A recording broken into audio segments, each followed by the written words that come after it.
in a fancy suit and alleging he always fancied himself as a comedian. For him, the cell was like a hotel room, where he paced in circles around an empty space, cut off from the world all 365 days of the year. He has an episode of rage while refusing to do his sewing job, causing many guards to beat him down. Bronson's haughty manner during prison officiating made him quite popular among the other inmates, but there were more crude encounters with the guards, giving him new jobs such as serving tea, which he does pretty well. While serving, a fellow inmate compliments his fists, being the first time someone says something nice about them.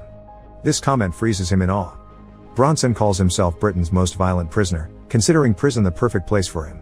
It shows a series of newspapers articles that portrays Bronson as out of control and as a wannabe famous prisoner.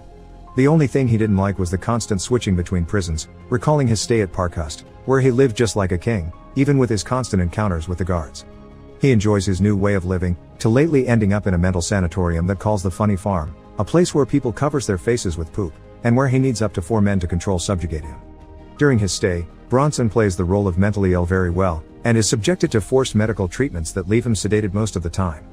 At recreational time, one of the patients tries to talk with the sedated Bronson about his pedophilic impulses, but Bronson only can express gibberish, spitting out in denial. The few escape attempts are made in a dazed state that subdues and leaves him unable to even walk normally. One of them was during a night party, where he can barely walk, and with a hand gesture, a member of the staff tells him to go back with the others, and Bronson can't do anything about it. Amid his delusions of grandeur, Bronson has an idea, and that is to murder one of the sanatorium's patients to return to prison.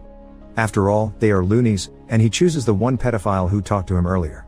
This attempt fails, but it manages to give him 26 years of solitary confinement that he considers unfair, as he has never killed anyone in his life.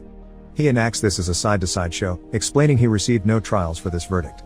On stage, Bronson shows scenes of a rooftop protest he made in the city and explains that he has cost the system tens of millions of pounds